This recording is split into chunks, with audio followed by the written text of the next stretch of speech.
परम जगत की या आध्यात्मिक जगत की हमें कोई धारणा नहीं है, इसीलिए भगवान से सुनना होगा। जैसे कि आप यहाँ सुन रहे हैं, कल मैंने पूछा था ना टमाटर लाओ, हाँ टमाटर सोचेंगे लेके आएंगे, और मैं क्या आत्मा लाओ, तो आत्मा की धारणा नहीं होगी। आज मैं इस पर फिर से बात बोल रहा हूँ जो भक्तों को मैं सुबह जब मैं बता रहा था, यहीं पे श्लोक का एप्लीकेशन है। यहाँ पे एक बात है, और ये बात कई बार भक्तों की भ्रमित करने वाली है। क्या हमको सोचने की ज़रूरत है कि हमारा क्या स्वरूप है भगवान से? तो उत्तर ये है कि आप सोच भी नहीं सकते। क्यों नहीं सोच सकते? क्योंकि आत्मा, आपने श्लोक में क्या सुना, अचिंत्य है। अचिंत्य का अर्थ मन के परे है। तो मन के चिंतन के द्वारा आत्मा प्रकाशित नहीं है, आत्मा स्वयं प्रकाशित है। Is it okay? हम अपने स्वरूप को क्यों नहीं समझ पा रहे हैं? अविद्या के कारण। ये विज्ञान है, ये विज्ञान है जो हमने समझना होगा। हमें गैस करने की ज़रूरत नहीं है कि हमारा स्वरूप क्या है। जब आप स्वरूप जान लेंगे ना, तो कहेंगे अरे हम अपने आप को शरीर मान कैसे सकते थे।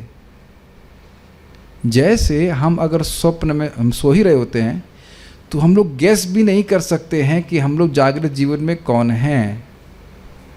सबको स्वीकार है बात, रोज़ स्वप्न देखते हैं ऑलमोस्ट, और स्वप्न में व्यक्ति गैस भी नहीं कर सकता है, गैस का मतलब अंदाज भी नहीं लगा सकता है कि उसका जागृत जीवन कैसा है। ये सब लोग स्वीकार है सबको बात की, एकदम कल्पना ही नहीं कर सकते। जागृत जीवन उसके स्वप्न की मानसिक कल्पना के बिल्कुल बाहर है। और जब आप जग जाते हैं तो आपका क्या रिएक्शन होता है? क्या? लेकिन जब तक हम स्वप्न अवस्था में हैं, तब तक आप कल्पना नहीं कर सकते कि जागृत जीवन क्या है। आयुष प्रभु IAS की तैयारी कर रहे हैं, है ना? अच्छी बात है। अब आप ये बताइए कि जब आप सो रहे होते हैं तब भी तैयारी कर रहे होते हैं क्या? और उसमें भी स्वप्न देख रहे होते हैं, तब स्वप्न हो सकता है आप यूरोप में घूम रहे हैं, कुछ घूम रहे हैं, उसके कुछ भी कहीं भी कुछ भी देख रहे होते हैं ना। Are you absolutely little bit aware कि मेरे को IAS की तैयारी करनी है जागृत जीवन में? नहीं, पूछ रहा हूँ, माइक दीजिए को, समझ में आएगा। क्या जब आप पहली बात चलो सोने पहुंच जाते हैं, जब हम सो रहे हो एकदम स्वप्न नहीं आ रहा है, तब तो माइक ऑन करो, हाँ, तब आपको पता रहता है कि आप IAS की तैयारी करेंगे जागृत जीवन में? नहीं प्रभु जी, बिल्कुल नहीं। और स्वप्नावस्था में नहीं। आप समझिए, जब आप जागृत होते तभी ये अवेयरनेस आती है। इधर ओके, हम सभी लोग, आप IAS की तैयारी कर रहे हो या और कुछ लोग, किसी के बच्चों में बहुत आसक्त, मान लो अपने बच्चों में बहुत आसक्त है, हाय मेरे बच्चे, लेकिन 8 घंटे तो बच्चे भूल ही जाते हैं ना। इसका थोड़ा सा आवाज़ कम बताइए, क्यों सीटी बज रही? 8 घंटे अपने परिवार को भूलता है कि नहीं आदमी? 6-7 घंटे सोने क्या मतलब है? जिस परिवार में बहुत आसक्त है वो 6-7 घंटे रोज भूले नहीं तो तृप्ति नहीं होती। आपकी माता जी सोती हैं कि नहीं? और जब सो जाती तो भूल जाती ना, बेटी खाना खिलाना है, खाना बनाना है, ये वो इत्यादि करती है कि नहीं?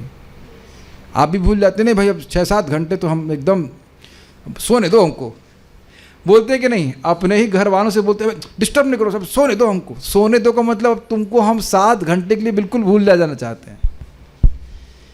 तो जब व्यक्ति जागृत हो जाता है तो उसको कुछ जानने की ज़रूरत नहीं होती कि अभी क्या करना है। Do you understand this point? अब आपको इस विज्ञान को समझ लीजिए, आगे गीता में आएगा ये बात। भाव स्तर पे आपको महसूस, सबको समझ में आ जाएगा कि आप कौन हैं, तब अविद्या नहीं रहती। Is it okay? और उस समय असीमित आनंद मिलता है। एक बार बोलिए हरे कृष्णा। कितना सुख मिला, अच्छा लगा या लगा, बाकी की बात नहीं बोल रहा, असीमित नहीं मिल रहा अभी। तो अब आप यह नहीं कह सकते कि मैं यह सोच रहा हूँ कि मेरा ये स्वरूप है। पहली बात तो ये बात गलत है, क्योंकि आत्मा चिंत है, मन के द्वारा नहीं होगी। और आप कहो कि मुझे असीमित सुख नहीं मिल रहा है। These are 2 things which are completely contradictory.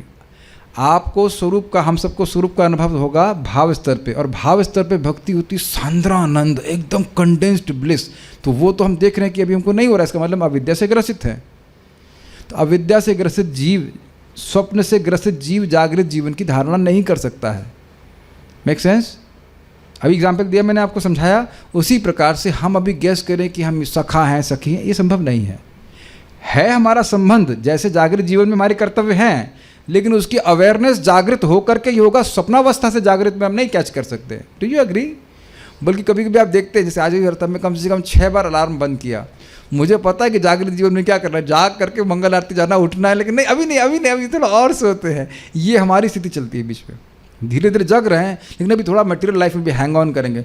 पता है कि हम भगवान के अंश हैं, लेकिन फिर थोड़ा ऐसे करके रहते हैं। लेकिन जब पूरी तरह जागृत हो गए, जो कि हरि नाम और भागवत गीता के द्वारा होता है, भगवत गीता भागवत द्वारा शब्द के द्वारा होता है, तो हम फिर इस जगह से किसी चीज़ से कोई संबंध नहीं रखेंगे। लेकिन जब तक इस अवस्था में हैं जिसमें हम अपनी पहचान देह से कर रहे हैं, अभी तो भूख और प्यास सता रही है, परेशान कर रही, तो आप गैस नहीं करना, कभी भी इस चीटिंग से प्रभावित नहीं होना।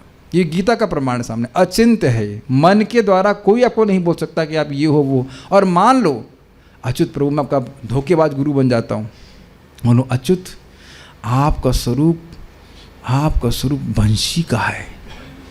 अब आप उस लेवल पे हैं नहीं, मान लो, तो अब सुन कर भी क्या फ़ायदा हुआ? अच्छा बंशी का है तो क्या, चलो मैं अभी आइस की तैयारी कर रहा हूँ। अब वाकई आपको रियलाइजेशन हो गया कि आप बंशी हैं, व्हाटएवर कृष्णी कुछ भी हैं, तो क्या कोई व्यक्ति यहाँ पे कुछ कर सकता है? बहुत एक बताइए। आपको मुझको अगर सीमित सुख मिलेगा नाम में, तो हम कुछ कर पाएंगे जगत में? कभी हम रुकने वाले हैं नाम उच्चारण करने में? कभी लगे कि अब 16 बहुत हो गया, आप कुछ और करते हैं? So we must never become cheated by this things. सिद्धांत वो एक मैं अलग बात बोल रहा हूँ।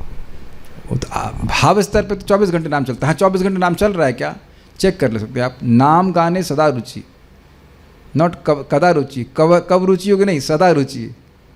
बीमारी हो सदा, मतलब आप बुखार हो, खांसी हो, कुछ भी हो, Hare Krishna Hare Ram Ram Ram. It just natural, you don't have to force. तो उससे पहले स्वरूप की बात ही नहीं कीजिएगा। इतना हम समझ सकते हैं कि हम भगवान के दास हैं और भगवान की सेवा करना शुरू करें, इतना तो समझ में आ जाए। Okay, will go head now discussion on आत्मा। मेरे पीछे बोलिए। भगवद गीता 2.24-25 अच्छेद्योयम अदाह्योयम अक्लेद्यशोष्य एव च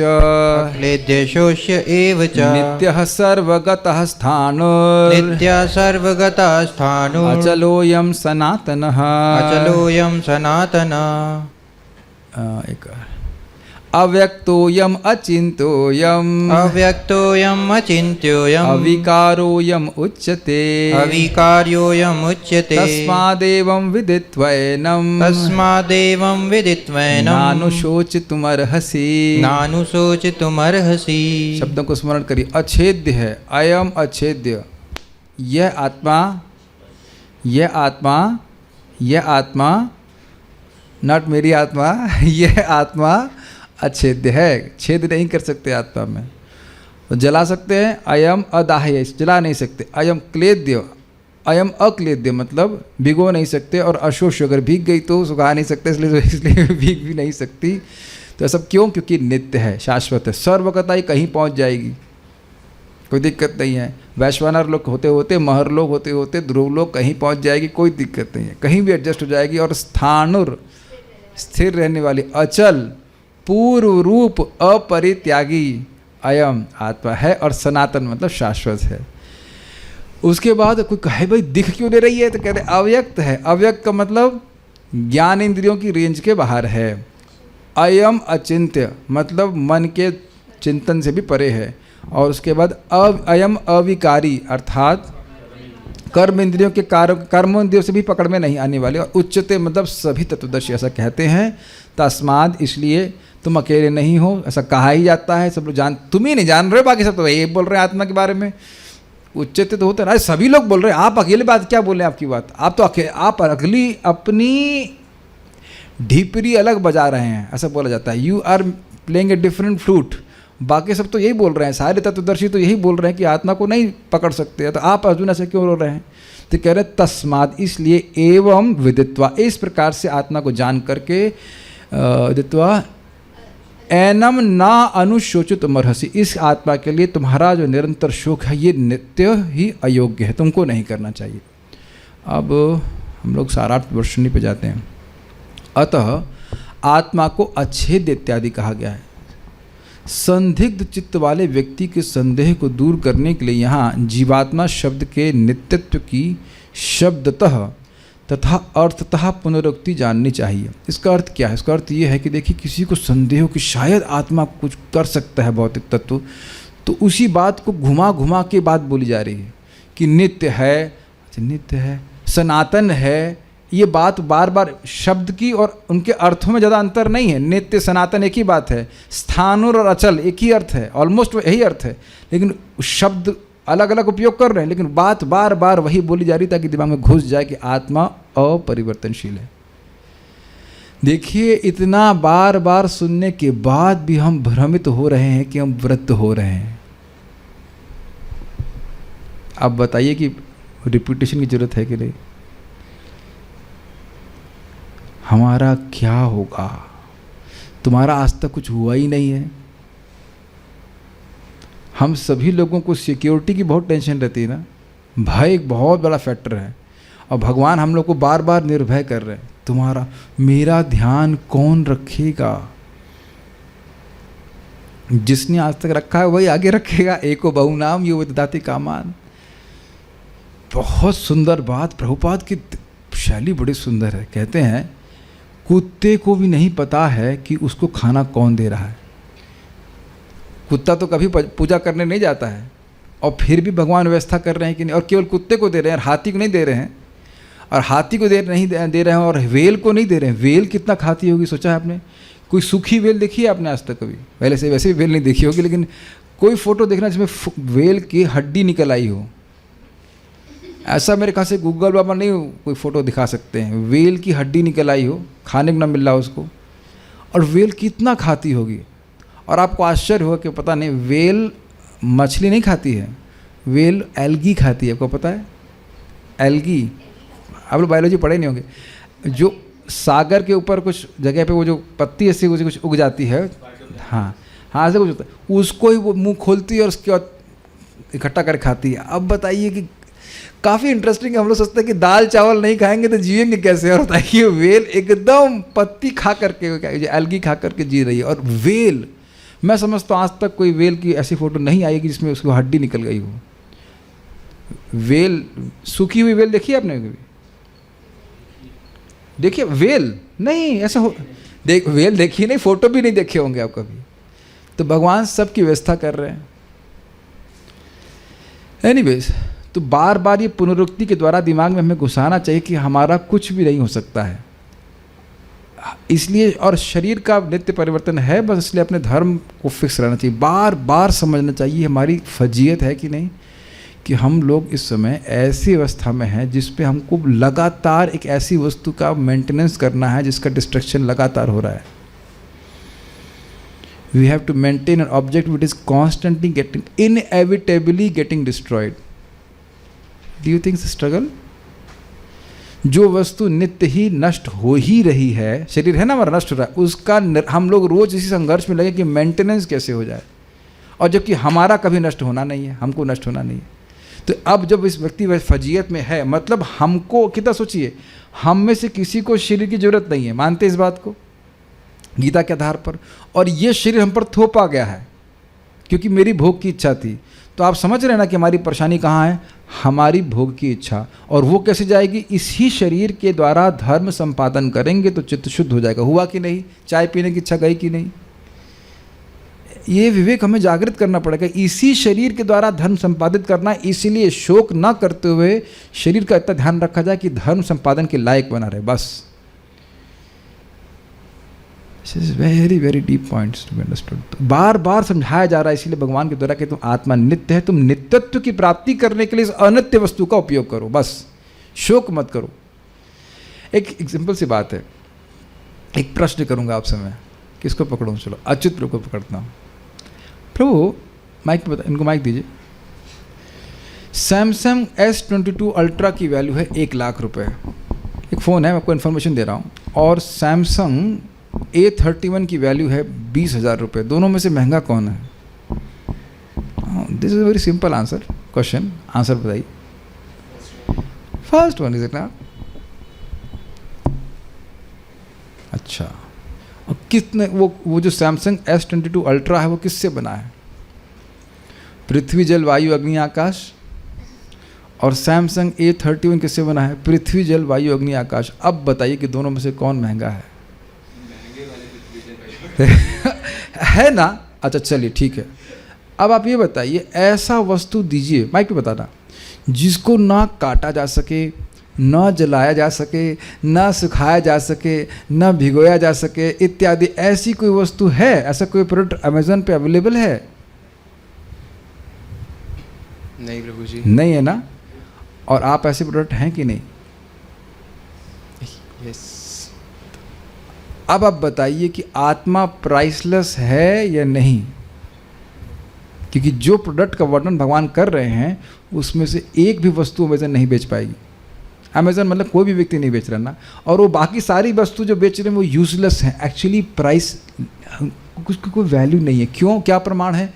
जब भगवान का मूड खराब हो जाता है वो सांस ले लेते हैं, सबको ध्वस्त कर देते हैं और पूरे जगत की सृष्टि करते हैं, हम जीवों को भोग और योग की व्यवस्था प्रदान करने। बाकी भगवान को इस भौतिक जगत की किसी वस्तु से कोई प्रयोजन नहीं। आप देख रहे हैं कि कैसे हम लोग भौतिक वस्तुओं को प्राइस टैग दे रहे हैं और आत्मा के लिए कोई प्राइस टैग नहीं है।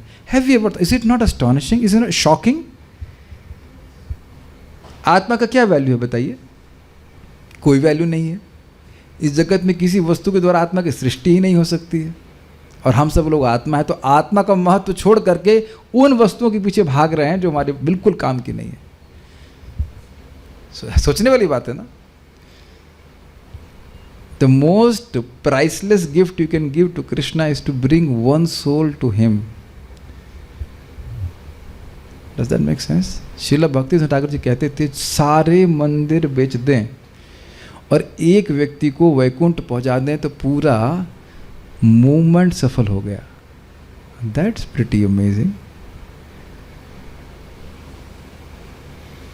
That's so valuable to Krishna. इससे पहले मैं आगे जाऊँ, कुछ रिफ्लेक्शंस और भी मैं कहना चाह रहा था। ये समझते हो कि आत्मा नित्य इत्यादि। मान लीजिए किसी का बच्चा खो गया है और कोई व्यक्ति उसको ला करके देने में समर्थ है, लेकिन उस व्यक्ति का एक गर्ल फ्रेंड है, आपको कोई फर्क पड़ेगा उससे? मुझे थ्योरी वाला उत्तर मत देना, मैं इस पर मनन कर रहा था उसके ऊपर। आपका बच्चा खो गया है, एक व्यक्ति बोल रहा है कि हम आपके बच्चे को लाके दे देंगे, लेकिन उसकी वो थोड़ी बहुत कुछ गलत आदत है, उसकी गर्ल फ्रेंड हो सकती है या कुछ और, मान लीजिए शक्ल ठीक नहीं हो, चश्मा ठीक नहीं हो, वट एवर, बहुत उसका आचरण ठीक नहीं, लेकिन आपका बच्चा ला के दे दे, तब उसके आचरण को देखेंगे कि वो देखेंगे कि बच्चा ला दिया? जब आप में ये गुण है तो भगवान में गुण नहीं है कि? इसीलिए बोले ना, अपि चेत सुदुराचारो भजते माम अनन्य भाग। अनन्य भाव से कृष्ण का भजन कर रहा है, कुछ उसमें गलती है भी, भगवान जानते कि ये मेरा अनन्य भाव से भजन कर रहा है, मेरी भक्ति कर रहा है, मेरी भक्ति प्राप्त करने के लिए वो सारा कचरा साफ कर देगी। That's why Krishna does not see the faults. आज व्यक्ति कोई बोल रहे थे कृष्ण मुस्कुरा रहे हैं ताकि हमारे पर जो क्रोध है उनका उसको छुपा सके। अरे भाई गजल मत गाओ यहाँ पे, तुम जो इतना मुस्कुरा रहे हो क्या गम छुपा रहे हो? भगवान को कोई गम क्रोध नहीं है। समझ रहे? लग रहा गजल अप्लाई कर रहे हैं भगवान के ऊपर। Krishna is always happy to see you, ये ध्यान रखना चाहिए। कृष्ण, आप मेरे खाली कहने का अर्थ समझ पा रहे हैं मैं क्या बोल रहा हूँ? आप भगवान की ओर मुड़ रहे हैं, भक्ति कर रहे हैं, कृष्ण उसमें सुखी हैं, आपको वो दोष नहीं देखते, कभी अपने सेवकों के दोष नहीं देखते, बस वो एक दोष देखते हैं जब कोई व्यक्ति उनके सेवकों का दोष देखता है, ये उनको सहन नहीं होता। समझने का प्रयास कीजिए किसी का। बहुत सारी बातें मैं कहने के लिए हैं, बस मैं इतनी बात बोलना चाहता हूँ समझाने के लिए कि आत्मा नित्य है। बार बार भगवान इस बात को बोल रहे हैं ताकि हम आत्मा के महत्व को समझें। ये ओके?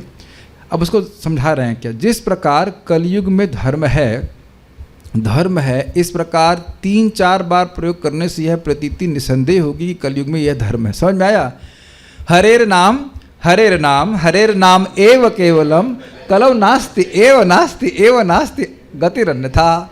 ये सुन चुके हैं तो भाई अब कहेंगे ये तो पुनरुक्ति है। पुनरुक्ति नहीं है। मान लो भूल जाए तो 3 बार बोला जा रहा है कि हरि का नाम ही, हरि का नाम ही, हरि का नाम ही, और नास्ति और कोई नहीं। और कोई नहीं मतलब कर्मकांड नहीं, नास्ति और कोई नहीं मतलब अष्टांग योग नहीं, नास्ति और कोई नहीं अर्थात ज्ञान योग, कुछ नहीं चलेगा और कोई गति नहीं है। तो कभी एक बार में सोच रहा कहीं और मन हो उसका, तो दूसरी बार में याद आ जाएगा हरि का नाम, हरि का नाम, और उसके बाद भी लोग सोते रहते हैं।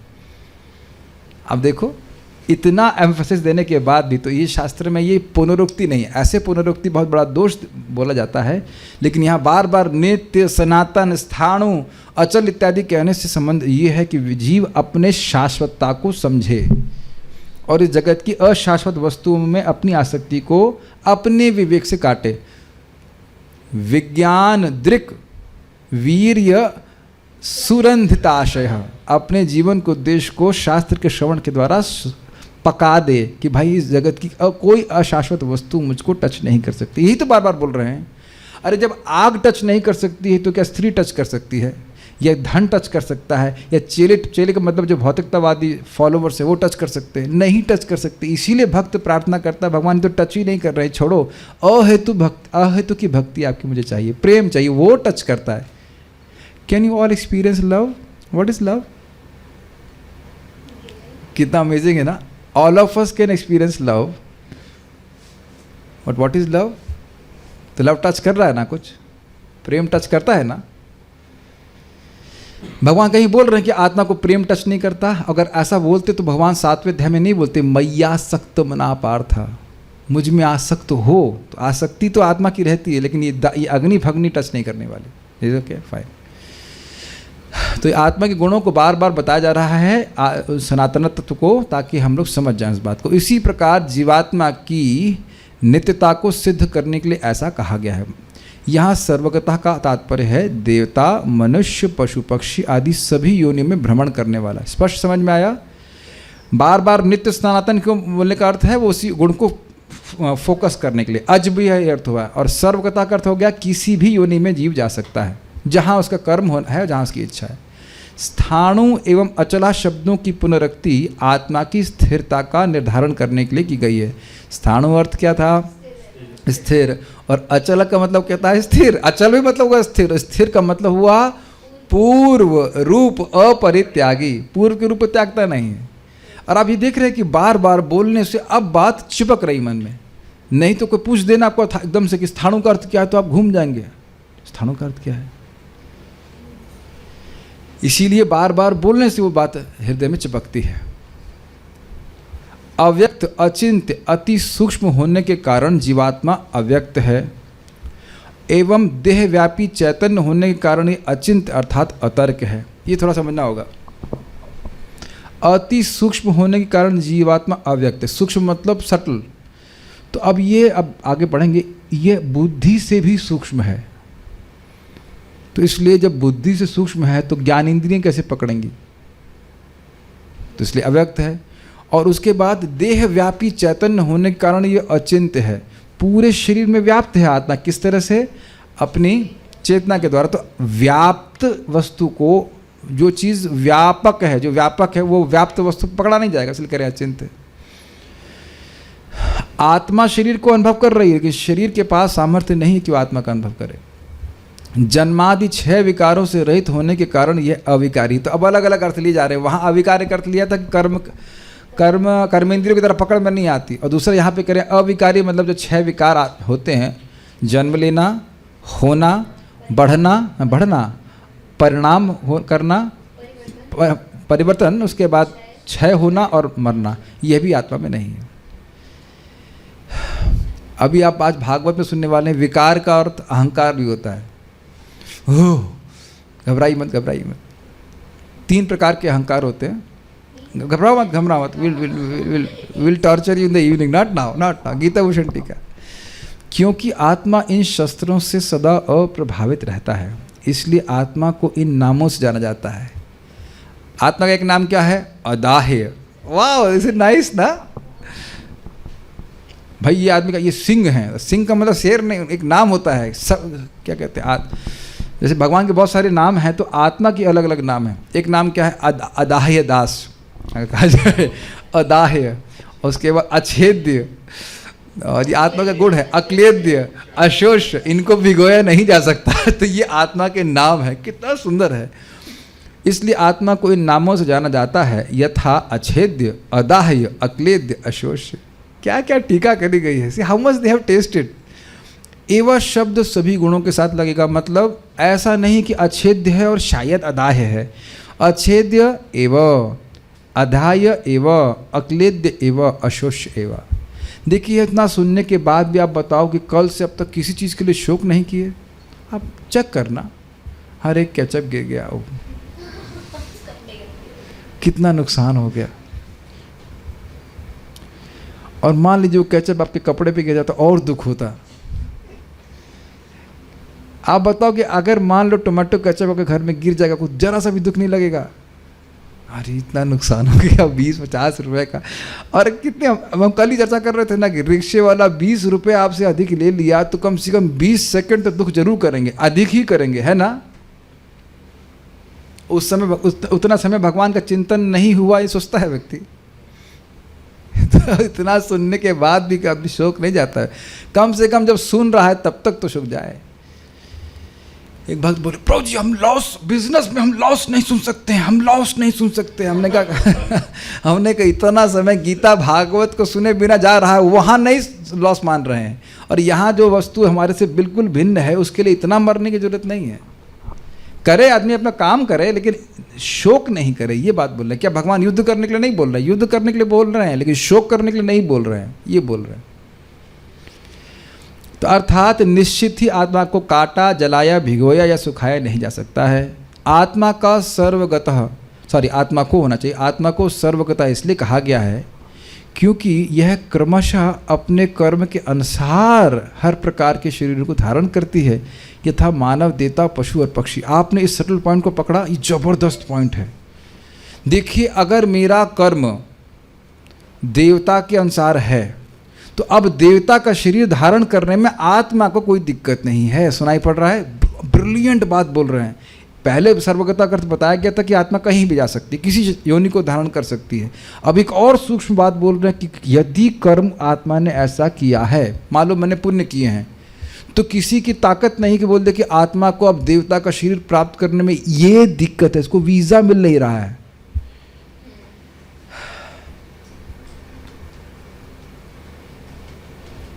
हम लोग अमेरिका जा सकते हैं वीज़ा मिलने, लेकिन अब हमको कहें कि अंटार्कटिका चले जाओ ये कुर्ता पहन करके, तुमको वीज़ा मिल गया, तब मेरी बात समझ में आई? हवाई जहाज़ से कोई कहे कि हम आपको हवाई जहाज़ से अंटार्कटिका भेज देंगे बिना स्वेटर के, यही अंटार्कटिका जान रहे हैं आप लोग? अरे आप तो वहाँ थे ना, जब हिमालय में आप लद्दाख में कहीं थे ना, पोस्टिंग थी, तो वहाँ तो आप लोग जैकेट वैकेट पहना के भेजा जाता है ना। तो कहें कि भाई लद्दाख हम ऐसे में कहूँ बस लेकर के लद्दाख हम पहुँच सकते हैं, तो क्या चीज़ मिसिंग है? एक आपने स्वेटर भी पहनना पड़ेगा, जैकेट भी पहनना पड़ेगा। तो आत्मा को स्वेटर जैकेट पहनने की कोई जरूरत नहीं है, वो शरीर की वजह से बाध्यता आ रही है। तो आत्मा का जो कर्म है उसके अनुसार वो किसी भी योनि में जा सकता है। और आप भागवत में सुन नहीं रहे क्रम मुक्ति? योगी की स्पीड तेज है योग के अभ्यास से, तो अब कहाँ कहाँ जा रहा है? वैश्वानर में जा रहा है, शिशुमार क्रॉस कर गया, ध्रुव लोक क्रॉस कर गया, कहीं नहीं मर रही आत्मा। महर लोग पहुँच गया, सुन रहे हैं ना आप लोग सब लोग? उसका ब्रह्म लोग पहुँच गया, कहीं भी पहुँच सकता है। दिस इज़ वेरी इंटरेस्टिंग, नहीं? ये कह रहे हैं सर्वगता, मतलब उसे कोई दिक्कत नहीं। और उधर ऊपर तो चले गए और नीचे भी जा सकता है। अगर पशु के जैसा कार्य करेगा तो सुअर बन के मल खाने में भी आत्मा को कोई दिक्कत नहीं है। सुअर के शरीर में तो आत्मा ही है ना, कोई रोबोट तो है नहीं, दोनों ही जगह है, कोई दिक्कत नहीं है। सर्वगता सर्वगता। नेक्स्ट, बहुत अच्छी अच्छी बातें हैं, बहुत सटल चीज़ें हैं इसमें। आत्मा स्थिर स्वरूप है, इसलिए स्थाणु और स्थिर गुण हैं, अर्थात अचल। अब देखिए कितना सुंदर बात है, स्थिर स्वरूप है, स्थाणु और अचल को ने थोड़ा थोड़ा अलग कर दिया। इन्हें कहा स्थाणु मतलब स्थिर स्वरूप, जैसा उसका स्वरूप है वैसी रहती है, और स्थिर गुण है मतलब थोड़ा अलग करते हुए कि इसके जो गुण हैं उसमें कोई परिवर्तन नहीं आता, फिक्स्ड गुण है। थोड़ा सा इन्हें अलग कर दिया। दोनों चीज़ों में स्थिरता की ही बात आ रही है, लेकिन कह रहे हैं स्थाणु मतलब स्वरूप की स्थिरता, और अचल मतलब गुणों की स्थिरता। जैसे सूर्य का स्वरूप स्थिर है, ये मानते हैं आप? यहाँ पे आप देखेंगे सूरज जो है उसका स्वरूप स्थिर है। यद्यपि हमको सुबह लगता है कि थोड़ा सा लाल है, पीला है, वो सब हमारा इल्यूजन है, स्वरूप आत्म सूर्य का स्थिर है। तो ये समझ में आ रहा है, गोल रूप में है सर। कभी आपको ऐसा दिखता है कि ओवल हो गया हो या स्क्वायर हो गया? स्क्वायर सूरज तो आपने कल देखा नहीं आपने? सूरज स्क्वायर नहीं देखा आपने। तो जब से जन्म हुआ है तब से गोल ही देख रहे हैं। और बाबा जी का जब जन्म हुआ था तब सूर्य की क्या स्थिति थी? तब भी गोल था। उनके बाप की और उनके बाप पीछे रह जाएंगे तो आप देखेंगे कि सूर्य गोल ही है। क्या हमारा इस शरीर की बात करें तो क्या स्वरूप स्थिर है? नहीं है। एक सूर्य को तो आप देख ही रहे हैं, ठीक है। अब उस सूर्य के गुण क्या हैं बताएंगे? प्रकाश दे रहा है, ऊष्मा दे रहा है। तो कहीं कुछ कमी की सूर्य ने कभी, तो वो गुण स्थिर हैं। Got it? आत्मा का एक गुण देखा ना आपने, सर्वव्यापी होना शरीर में गुण स्थिर है, अछेद्य होना स्थिर है, अचल होना भी एक गुण है जो स्थिर है, वो चेंज नहीं होता है। तो कह रहे हैं कि एक गुणों की स्थिरता और एक स्वरूप की स्थिरता, ठीक है। ये बात थोड़ा समझने का प्रयास कीजिए। बहुत क्रूड एग्जाम्पल दे रहा हूँ कि मान लो कोई व्यक्ति का स्वरूप स्थिर है फॉर एग्जाम्पल, लेकिन गुणों में बहुत परिवर्तन आ जाता है कि नहीं? कभी वो एक ही दिन में सुबह को व्यक्ति आपसे बड़ा प्रेम कर रहा होगा और शाम तक बदल जाता है। एक भक्त बोल रहे थे हमारी माँ जो है पता नहीं कभी बहुत प्रेम करती है फिर तुरंत गुस्सा हो जाती हैं। तो कुछ गुण चेंज हुआ ना? या ये कह सकते हैं कि चेंज होने का गुण चेंज नहीं हो रहा है।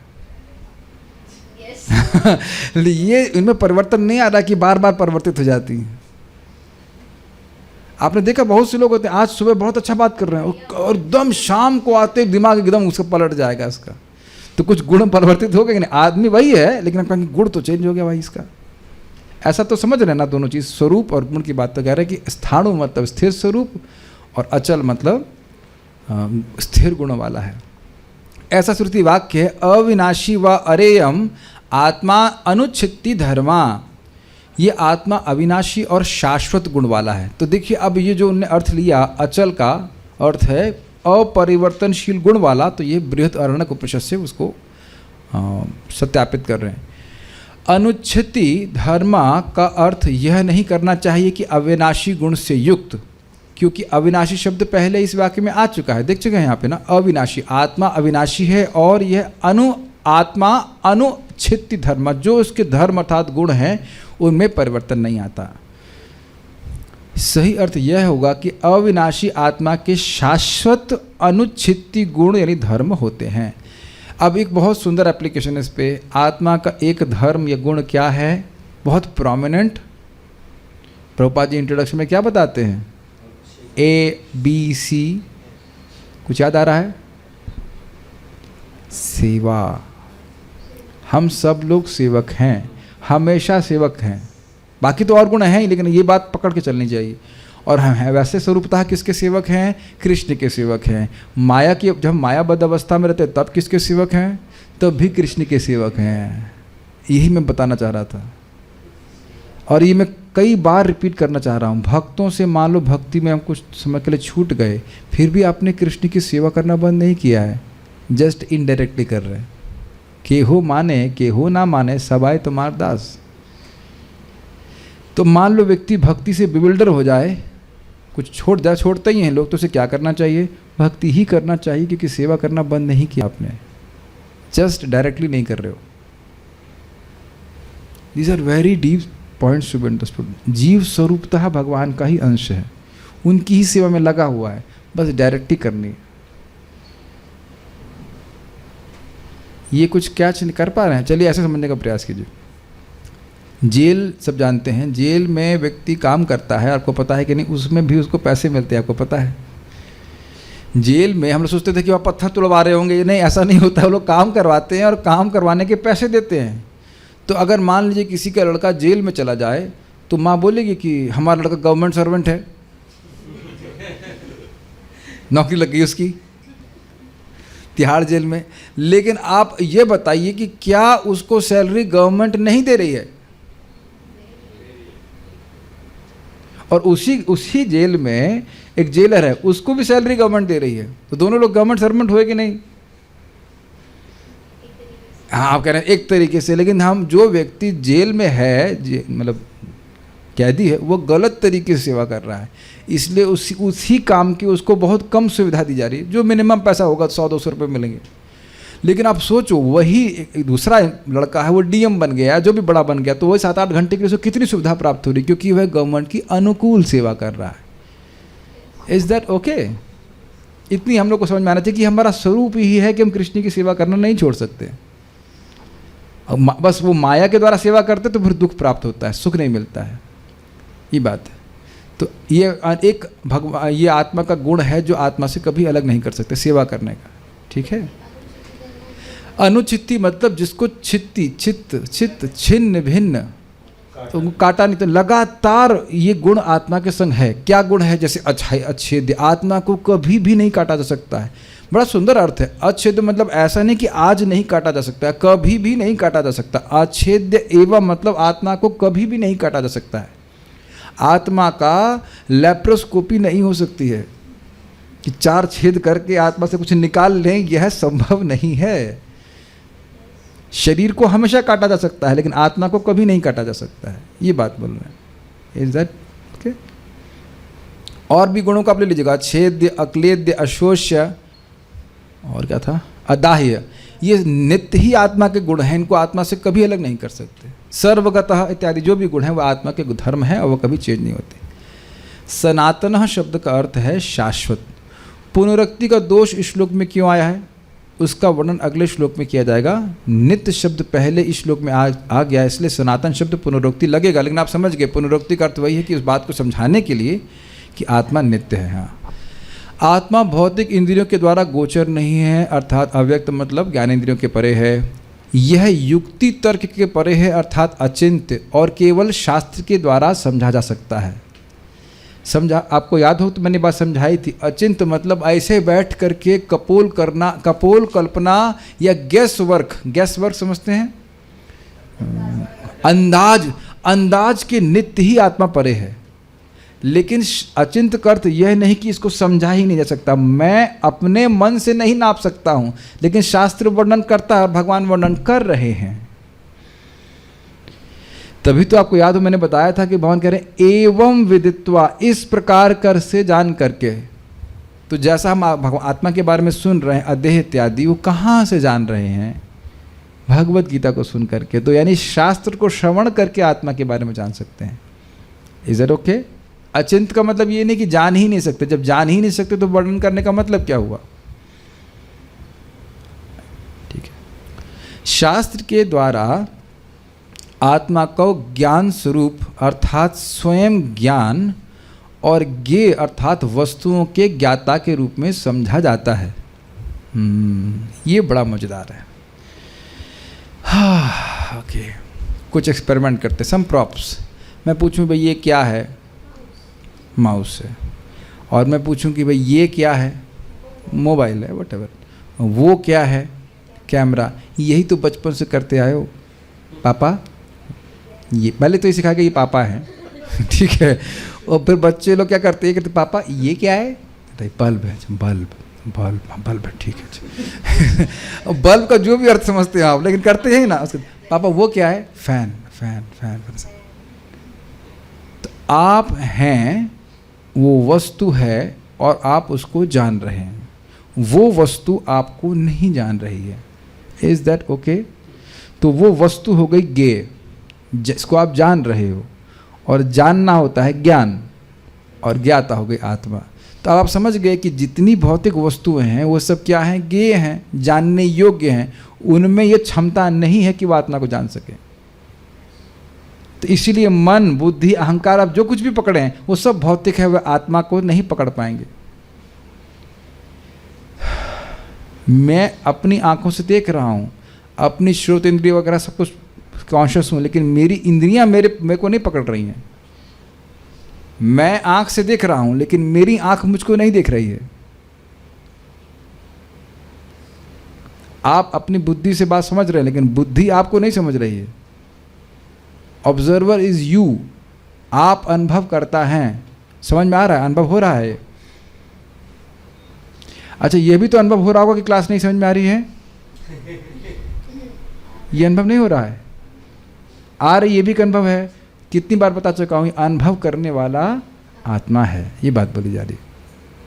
तो ये आप लोग को समझ में आ रही है बात? ठीक है।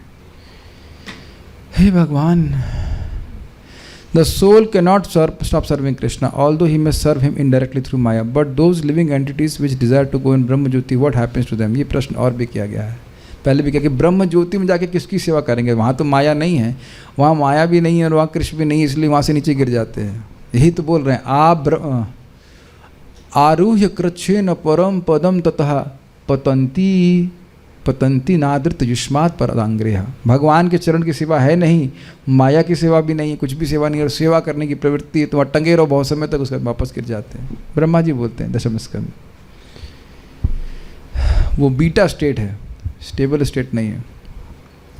यह 6 विकारों से रहित होती है, अर्थात अविकारी। समझ में आ रहा है आपको? आत्मा के तत्व का उपदेश देने के लिए भगवान ने अविनाशी तो तद्विद्धि इत्यादि शब्दों में पुनरुक्ति का उपयोग किया है, ताकि आत्मा का तत्व जो दुर्बोध है वह आसानी से समझ आ सके, इसलिए यह दोष नहीं। समझ में आ गया?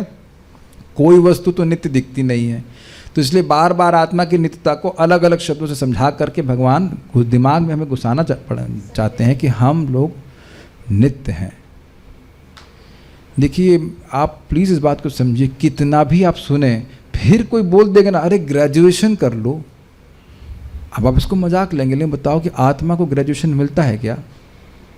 पहली बात, वो आत्मा को ग्रेजुएशन मिला नहीं। दूसरा, उस ग्रेजुएशन से आपका पेट भी नहीं भरेगा। तो बताओ, ऐसी एजुकेशन करने का क्या फ़ायदा है? जिन लोगों को ग्रेजुएशन नहीं होता है, उन लोगों को रोटी नहीं मिलती जगत में, है ना? क्या उत्तर है? सबको मिलती है। अब देख रहे हैं कि आप खूब आत्मा का चर्चा कर लीजिए, लेकिन आपको पढ़ाने वाले यही पढ़ा देंगे, समाज क्या कहेगा कि तुम ग्रेजुएशन नहीं की हो या कि नहीं किए हो। और उस समाज में एक भी आदमी नहीं जान रहा है कि वो है कौन। ऐसे लोगों की तो बात सुन रहे हो, और जो जानता है कि हम कौन है, भगवान, उसकी बात सुन नहीं रहे। अर्जुन कहाँ तक पढ़े थे? ग्रेजुएशन तो कर लिए होंगे अर्जुन, नहीं बीटेक? अरे यार, तुम सन्यासी नहीं थे तो कैसे गीता समझ गए वो? That's amazing. Real education is when we are taught how to control our senses. और आप ये जान रहे हैं कि इंद्रिय संयम सिखाने की बात छोड़ दो, आप अपने टीचरों से जरा पूछो कि सर ये सेंस कंट्रोल क्या होता है, आपकी आंखें से गोल हो जाएंगी, उसकी आंखें भी गोल हो जाएंगे। तो क्या? एक डिवोटी आते तो जर्नलिस्ट कह रहे हैं हमने कभी ये शब्द ही नहीं सुना, सेंस ग्रेटिफिकेशन। हमने कहा सुना नहीं और कर रहे खूब, इंद्रिय तृप्ति के अलावा जीव कर क्या रहा है, लेकिन वो शब्द सुना ही नहीं, सेंस ग्रेटिफिकेशन। आपने सुना था कभी भक्ति माने से पहले इंद्रिय तृप्ति? करी तो खूब जम के, पूरा टाइम इंद्रिय तृप्ति कर रहा है, खुश हो रहा है, खा रहा पी रहा है, लेकिन पता ही नहीं कि गड़बड़। आप देख रहे हैं क्या शिक्षा है पद्धति, बताइए क्या शिक्षा पद्धति है। और एक भी व्यक्ति को पता नहीं कि वो मुक्त कैसे होगा, तो पढ़ा क्या रहे हैं और फिर भी उसमें प्रवृत्त हो। तो फिर हमने सुना क्या? इसीलिए पुनरुक्ति की जरूरत है बार बार। आप समझ रहे हैं हम अपने दम पे नहीं खड़े हो पा रहे हैं? आप मेरी बात समझ रहे हैं कि हम भगवान के दास हैं, भगवान की सेवा करनी है, ये जेल है ये जगत।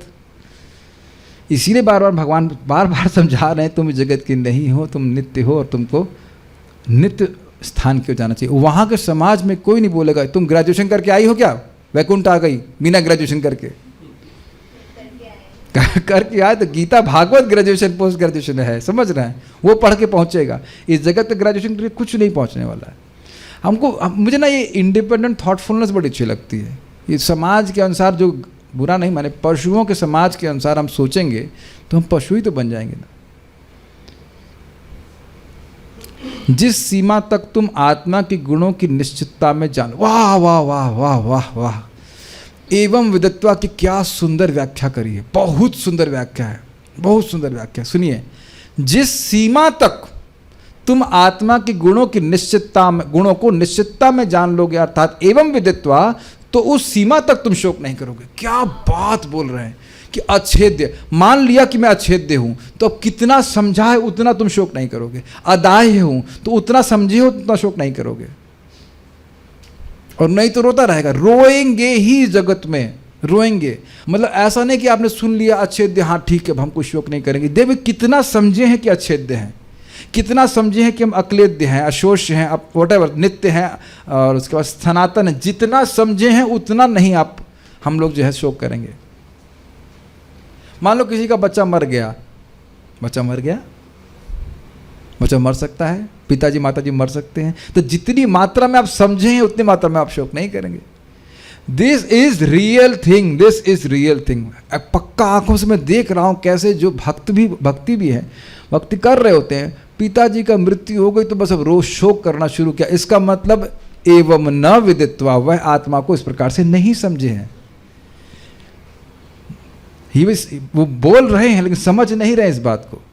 ये अभी आपको मान लीजिए प्रसाद खाने को मिले, आप जो भी खाने को मिल रहा है, आप जानते हो कि जो आपके कर्मानुसार तो वही एग्जैक्ट प्लेट में आया, वही रोटी आनी, वही एक एक दाना चावल का आना है।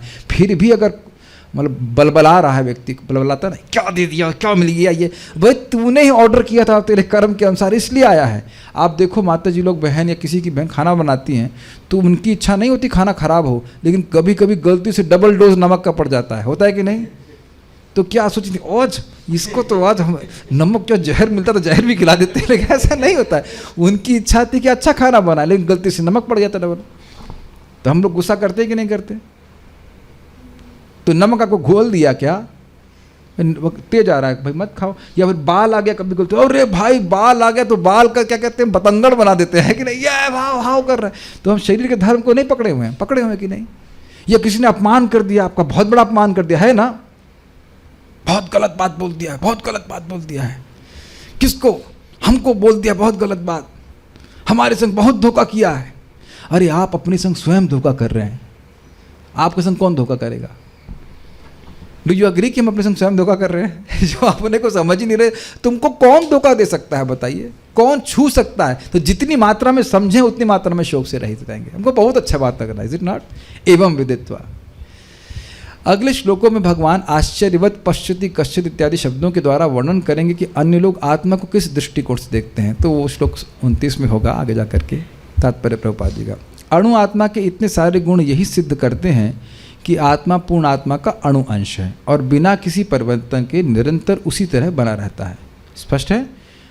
इस प्रसंग में अद्वैतवाद को व्यवहृत करना कठिन है, क्योंकि अणु आत्मा कभी भी परम आत्मा के संग साथ मिलकर एक नहीं हो सकता। ये इंटरेस्टिंग है। वो कहते हैं कि एक आत्मा थी, उसे काट दिया, तो कौन सा गड़बड़ हो गया गुण? अच्छेद्य आत्मा कभी काटी नहीं जा सकती। तो आप कैसे बोलो कि आत्मा काट दिया?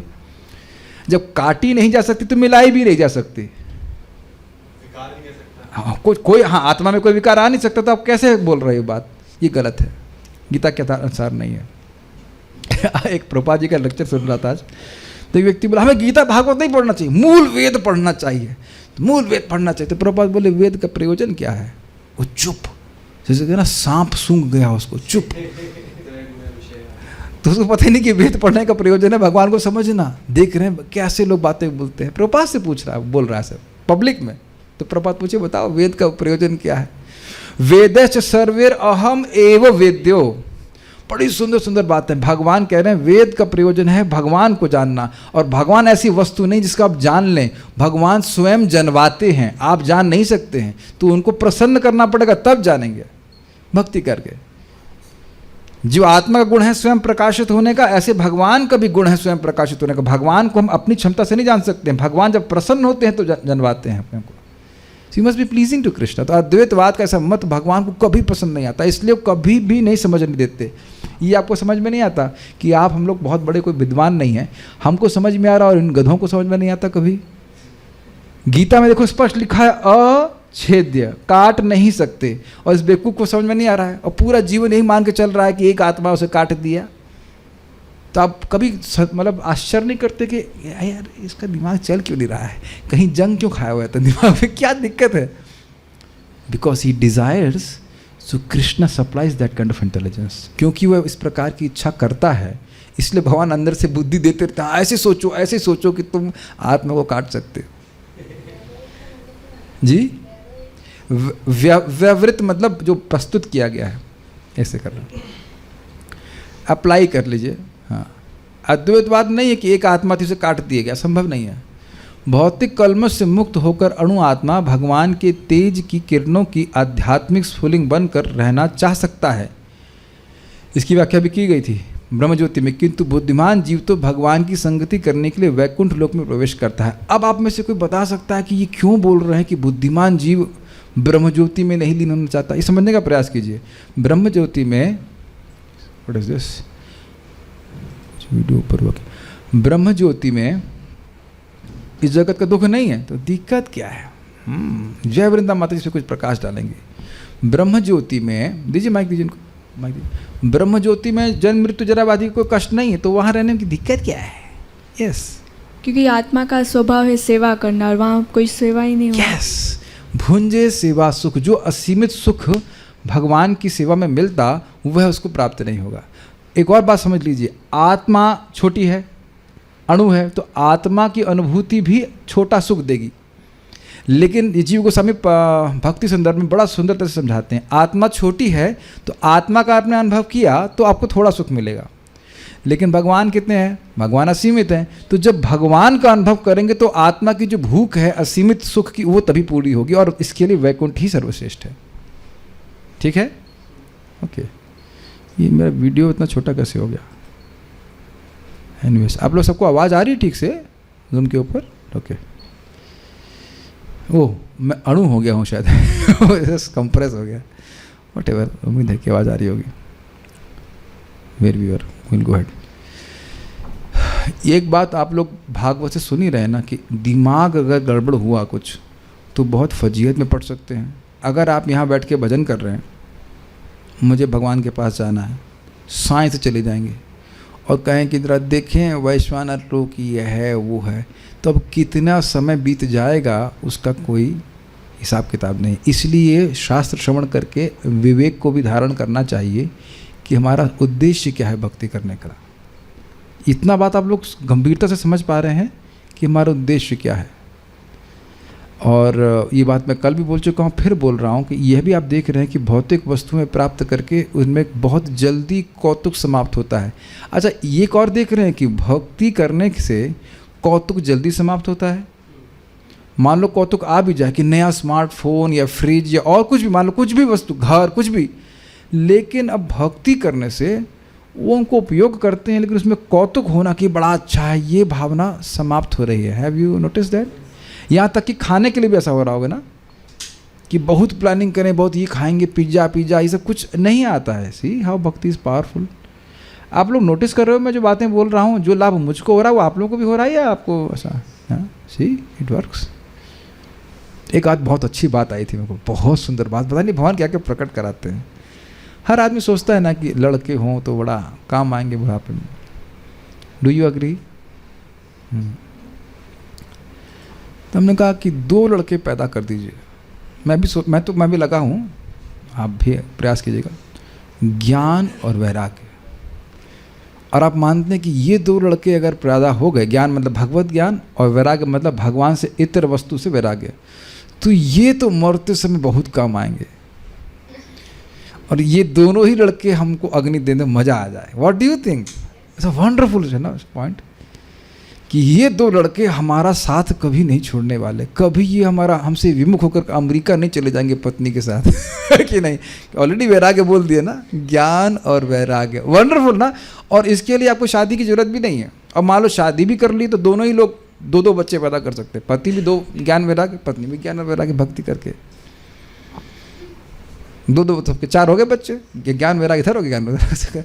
और ये होते ही हैं। भक्ति वासुदेव भगवती भक्ति योग प्रयोजिता जनयति आशु वैराग्यम ज्ञानम च यद हेतुकम। लेकिन ये बात सोचने वाली ना कि अगर भगवत ज्ञान है, विज्ञान वीर्य, क्या था सर? विज्ञान दृक वीर्य सुरंधिताशय, तो समझ में आ गया भाई हम भगवान के अंश, भगवान की सेवा करके सुखी हो जाएंगे, तो ये क्या मरते दम तक रहेगा ज्ञान की? नहीं, बताइए। और जगत की वस्तु से वैराग्य हो जाए, भाई जगत की कोई वस्तु हमारे काम की नहीं है। डू यू थिंक कि मरते समय क्या चीज़ें काम आएंगी? और बाकी लड़का काम आया नहीं आया, कोई दूर रहे, लड़का और लड़के दूर भी जा सकते हैं, लेकिन ज्ञान वैराग्य तो आपके हृदय में हमेशा रहेगा ना। So why not cultivate them. अभी से बच्चों को दूध पिलाना शुरू कीजिए, बढ़िया से खिलाइए पिलाइए, भक्ति कीजिए, नाम जप कीजिए, भगवत गीता पढ़िए, बच्चे बड़े पुष्ट हो जाएंगे, बलिष्ठ हो जाएंगे, भगवान के पास लेके चले जाएंगे। सर्वगतः शब्द महत्वपूर्ण है क्योंकि इसमें कोई संशय नहीं है कि जीव भगवान की समग्र सृष्टि में फैले हुए हैं। वाह, आपको बहुत सिंपल बात लग रही है? अरे पूरी साइंटिफिक कम्युनिटी पगले हुए हैं इसके ऊपर, हम ही हैं, वहाँ हम टेलीस्कोप से देखेंगे कि मार्स में जीवन है कि नहीं। आपको पता है बात क्या? तो उसको एक विज्ञान बोलते हैं, एक्स्ट्रा टेरिटरी, पता नहीं क्या बोलूँ, यहाँ से हम आवाज़ भेजेंगे, वहाँ से उधर से ओम की आवाज़ आ रही है, ये पता नहीं क्या क्या करोड़ों रुपए की रिसर्च चल रही है। और फिर पास सिंपल सी बात बोल रहे हैं, असंशय। अब आप ये देखिए, करोड़ों रुपए की रिसर्च के बाद भी, करोड़ों कम बोल रहा हूँ, अरबों रुपए की रिसर्च के बाद भी संशय ही बना हुआ है कि किसी एक प्लेनेट पे भी जीव है कि नहीं। देख रहे हैं वैदिक सभ्यता, और यहाँ फ्री में कितने पैसे चार्ज करता हूँ यहाँ पे, फ्री में प्रभुपाद जी फ्री में 100-200 रुपये गीता आती, फ्री में गीता पढ़ करके हमको सही ज्ञान प्राप्त हो रहा है कि सभी अन्य लोकों में ग्रह जीवन विद्यमान है। See the potency. अरबों रुपए खर्च करके भी संशय, आज तक एक साइंटिस्ट नहीं बता सकेंगे जो बोल देगा कि एक भी प्लैनेट पे हमारे प्लैनेट को छोड़ करके जीवन है। Do you agree? अब बताओ किसकी सुननी चाहिए? इतना बड़ा रिसर्च किए तुम, करोड़ों अरबों रुपए खर्च कर दिए, और आज तक यह भी निर्णय नहीं कर पाए कि दूसरे प्लैनेट पे, किसी दूसरे प्लैनेट पे एक भी जीव है कि नहीं। मानते हैं आप? और यहाँ बिल्कुल स्पष्ट, हमको पता है कि ब्रह्मलोक में क्या जीवन है, शास्त्र श्रवण करके, महरलोक में क्या होता है, कब वो तपता है, कब कहाँ से किधर जाता है, परफेक्ट इन्फॉर्मेशन। तो आप बताइए किस पे विश्वास करेंगे? शास्त्र पे। पैसा भी तो बचेगा और निसंशय ज्ञान प्राप्त होगा। बहुत अच्छी बात। वे जल, थल, वायु, पृथ्वी के भीतर तथा अग्नि के भीतर भी रहते हैं। जो ये मानते हैं कि वे अग्नि में स्वाहा हो जाते हैं, वे ठीक नहीं है, क्योंकि यहाँ पर कहा गया है कि आत्मा को अग्नि द्वारा जलाया नहीं जा सकता। और अभी हमने सुनने में आया, रिसर्च करते रहते हैं लोग, फायर बैक्टीरिया है, वो बैक्टीरिया अग्नि में भी रह सकते हैं। ऐसे कुछ होते हैं ना। हम लोगों को साइंस के ऊपर आश्रित नहीं होना है। एक बात बोल दी जाती है कि साइंस भी इस बात को सत्यापित कर रहा है, बाकी वेद की हर बात को साइंस सत्यापित नहीं कर सकती। अतः इसमें संदेह नहीं कि सूर्यलोक में भी उपयुक्त प्राणी निवास करते हैं। यदि सूर्यलोक निर्जन हो तो सर्वगतः शब्द निरर्थक हो जाता है। और प्रमाण है क्या? भगवद गीता ही प्रमाण है कि सूर्यलोक में ही गीता का पहला क्लास हुआ था। एवं विवस्वत योगम प्रोक्त वाहन अव्ययम। तो भगवान जले नहीं, गर्मी नहीं लगी उनको? नहीं, भगवान तो हर जगह रहते ही है। इंटरेस्टिंग ना, आप लोग का थोड़ी गर्मी लग रही है और एसी चला रहे हैं। What about having a Gita class in Surya? तो आप कहेंगे बहुत कठिन है। क्यों कठिन है? इस शरीर से कठिन है, लेकिन अग्निमय शरीर से कोई दिक्कत नहीं होती, ये बात। या फिर अंटार्कटिका की गहराइयों में जा करके पानी के अंदर गीता क्लास तो बुलबुल करके आवाज आएगी, लेकिन अगर भगवान बोलना चाहेंगे तो भगवान वहाँ भी ज्ञान दे देंगे। इसी लोग के पाताल लोक में भी जाके ज्ञान दे सकते हैं। हाँ, प्रचेताओं को भगवान पानी के, हाँ बहुत सुंदर, प्रचेतागण पानी के अंदर तपस्या कर रहे थे। मैं समझता भगवान वहीं पे प्रकट हो गए थे या ऊपर आए थे वो लोग, अंदर प्रकट हो गए। तो भगवान तो कहीं भी ज्ञान दे देंगे क्योंकि आत्मा है, वो भी कहीं जा सकते हैं। ये कि बहुत अपने इंटरेस्टिंग बात बोली। यही तो पास में थे ना, क्या नाम था वो ऋषि का नाम जो बाद में अपराध की थे? सौबरी ऋषि भी तो क्षमता थी कि पानी के अंदर जाकर तपस्या कर रहे 10,000 साल तक।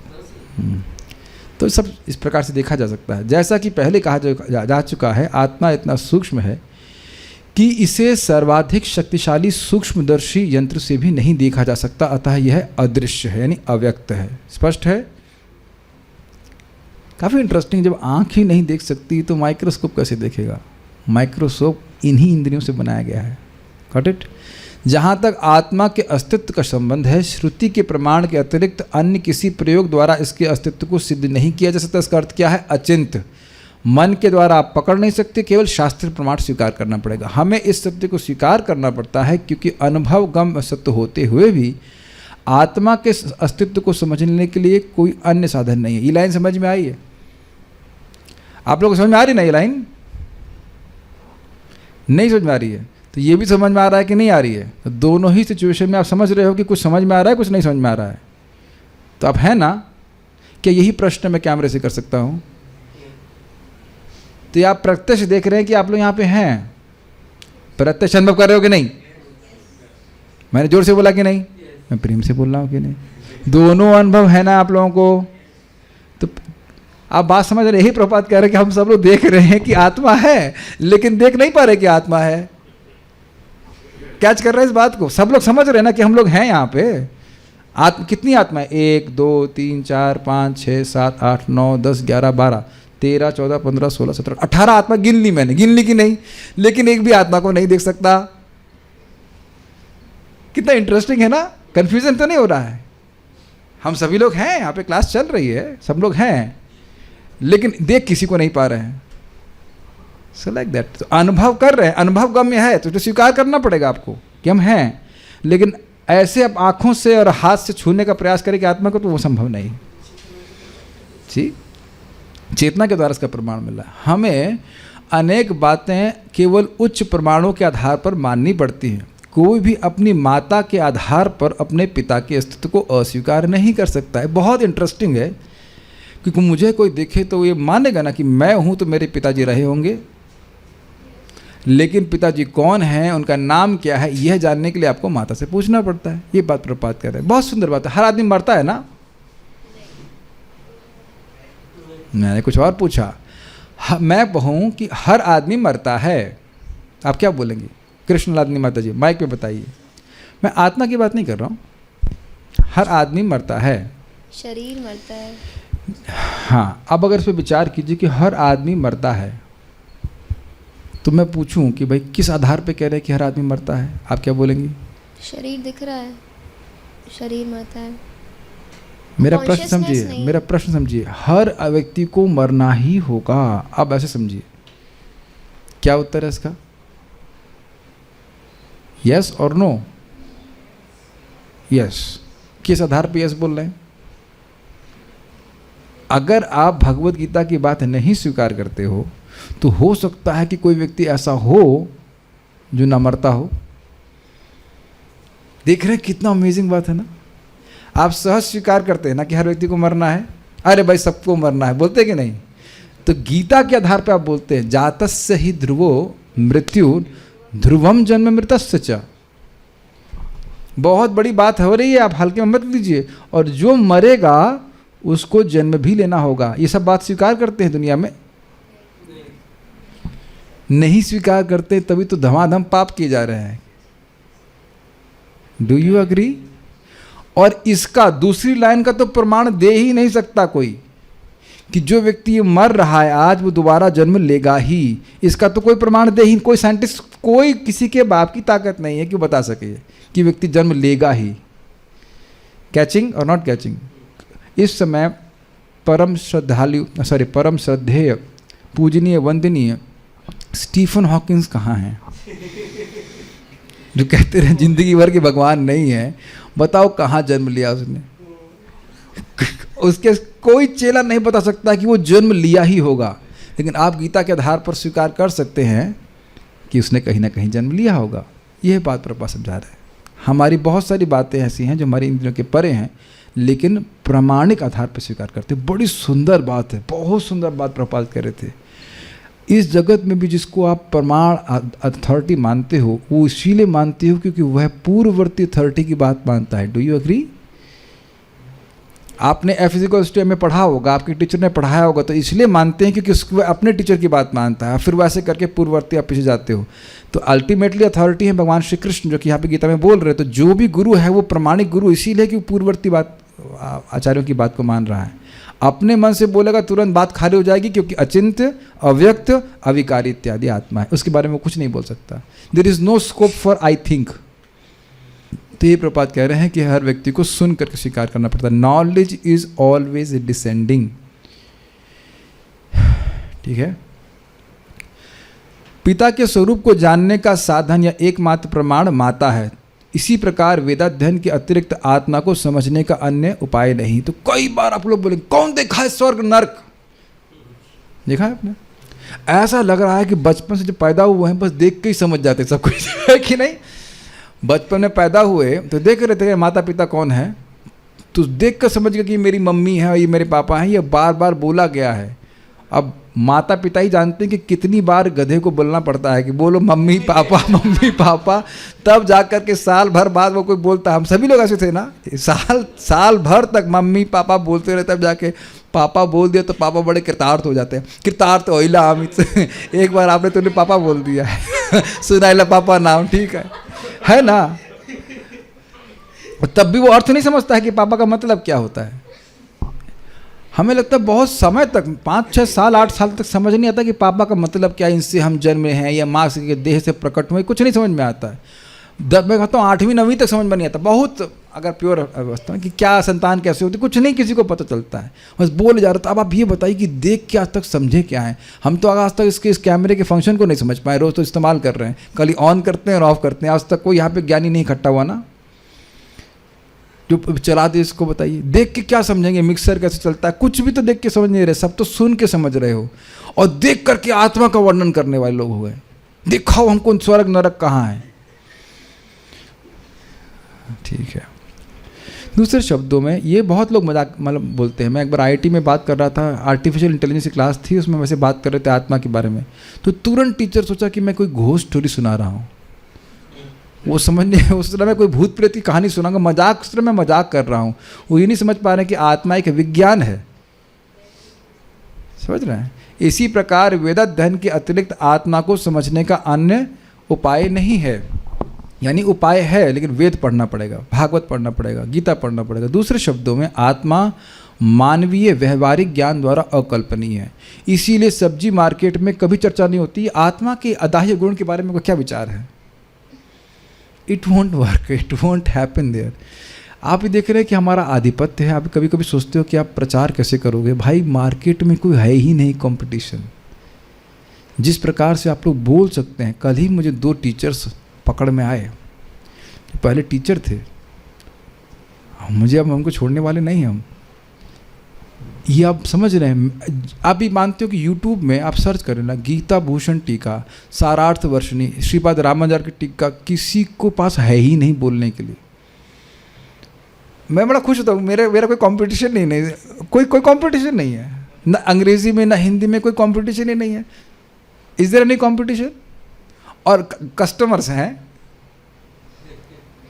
तो ये तो अच्छा बिजनेस है ना, बिजनेस सफल होगा ना कि कस्टमर हैं और कंपटीशन कुछ नहीं है, मोनोपोली है।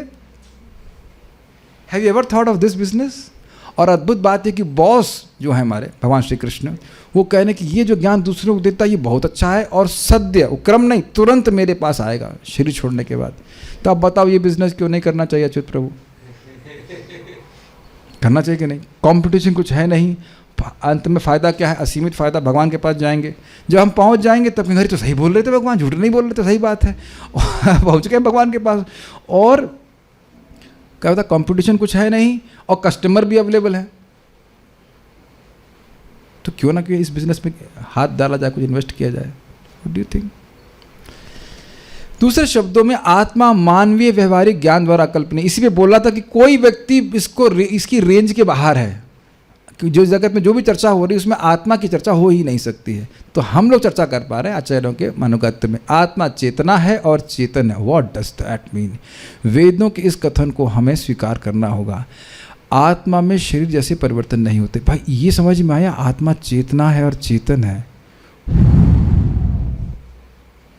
अब आप थोड़ा समझने का प्रयास कीजिए। सूर्य की रोशनी, तो सूर्य की रोशनी को सूर्य से कैसे अलग कर सकते हैं? लेकिन सूर्य की रोशनी, सूर्य कितना अमेजिंग है। मैं कुछ बोल ही नहीं रहा हूं अभी, आप सोचिए इस पे। तो आत्मा की चेतना उसकी रोशनी की तरह है और वह भी अपरिवर्तनशील है, क्योंकि आप जानते हो कि जागृति, सुषुप्ति और स्वप्नावस्था में भी चेतना विद्यमान रहती है। तो ऐसा नहीं कि चेतना आत्मा की कभी नष्ट हो सकती है। तो आत्मा के गुण आत्मा से अलग नहीं है।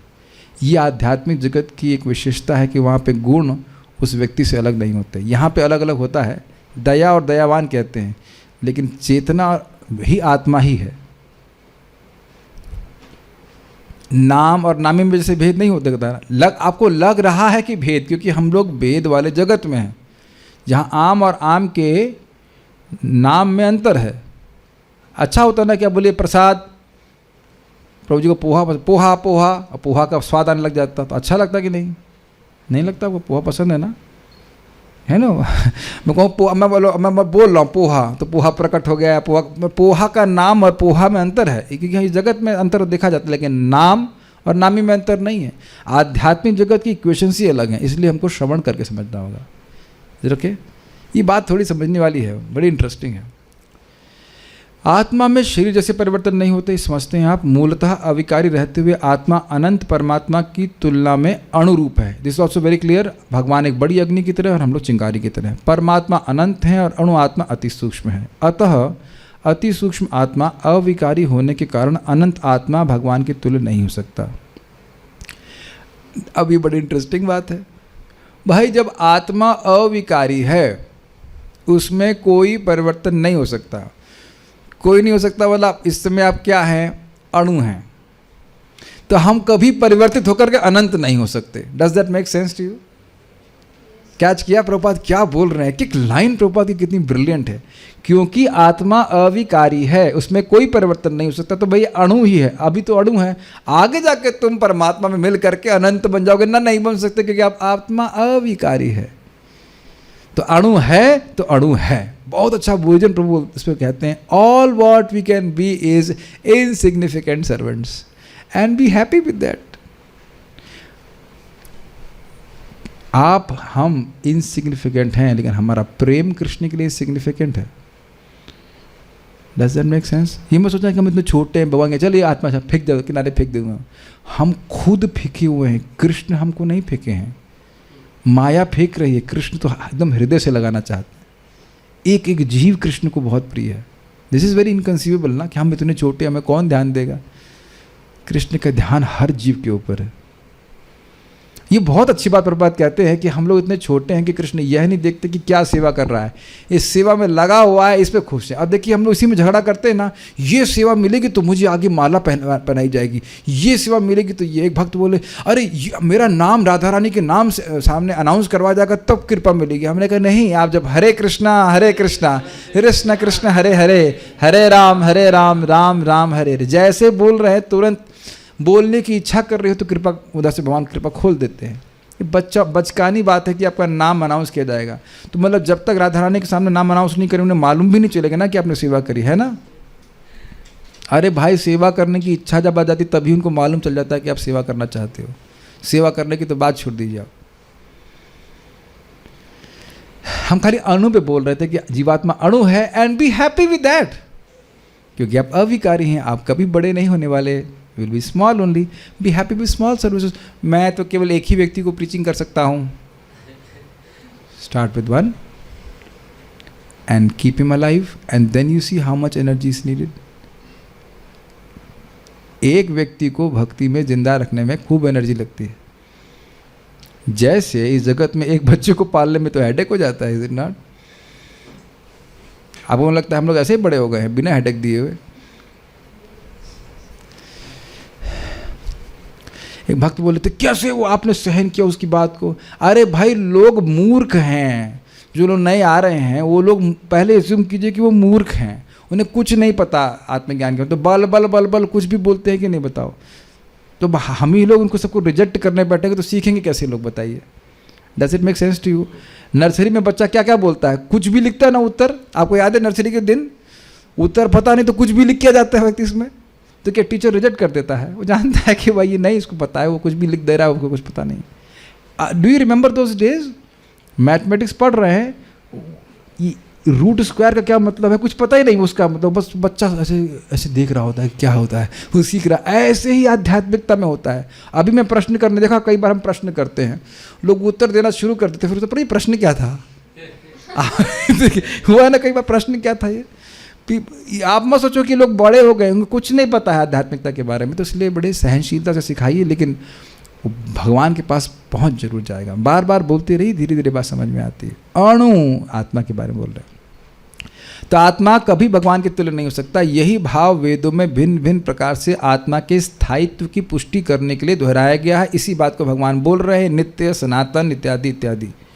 किसी बात को दोहराना उस तथ्य को बिना किसी त्रुटि के समझने के लिए आवश्यक है। Is that okay?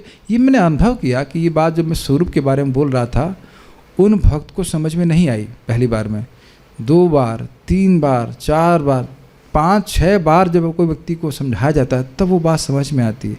And it's amazing. Don't blame that person. आप मेरी बात समझ पा रहे हैं? हर व्यक्ति की चेतना है, जैसे जैसे जैसे चेतना शुद्ध होती जाएगी वो कैच फटाफट करने लगेगा. आप देख रहे होंगे कि मेरी कुछ बात बिल्कुल समझ में नहीं आती, कुछ बातें